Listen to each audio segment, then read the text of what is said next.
बुलढाण्यामध्ये भीषण अपघात झालेला आहे आणि या अपघातामध्ये 4 जणांचा मृत्यू झालाय।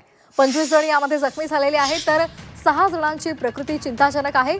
बुलढाण्यामध्ये 3 गाड्यांचा विचित्र अपघात झालेला आहे। खामगाव शेगाव रोडवर जयपूर लांडे फाट्यासमोर हा अपघात झालाय।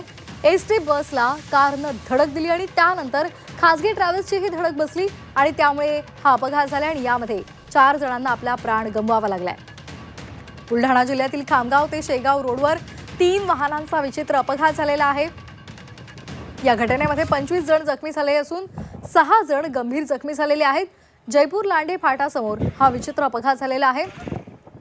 पुण्यातून परतवाडा येथे जाणाऱ्या एसटी बसला मागून 4 चाकी वाहनानं आधी धडक दिली आणि त्यानंतर खासगी ट्रॅव्हल्सनं सुद्धा दोन्ही वाहनांना धडक दिलेली आहे। या संदर्भात अधिक माहिती देत आहेत आमचे प्रतिनिधी मयूर निकम। मयूर, नेमकी किती वाजता ही घटना घडलेली आहे आणि सध्याचे काय अपडेट्स आहेत? खरं तर हा शेगाव आणि खामगाव हा राष्ट्रीय महामार्ग आहे आणि या हायवेवर नेहमीच या खासगी बसेसचा जो स्पीड असतो तो ओव्हर स्पीड असतो। अगोदर या तिहेरी अपघात आहे।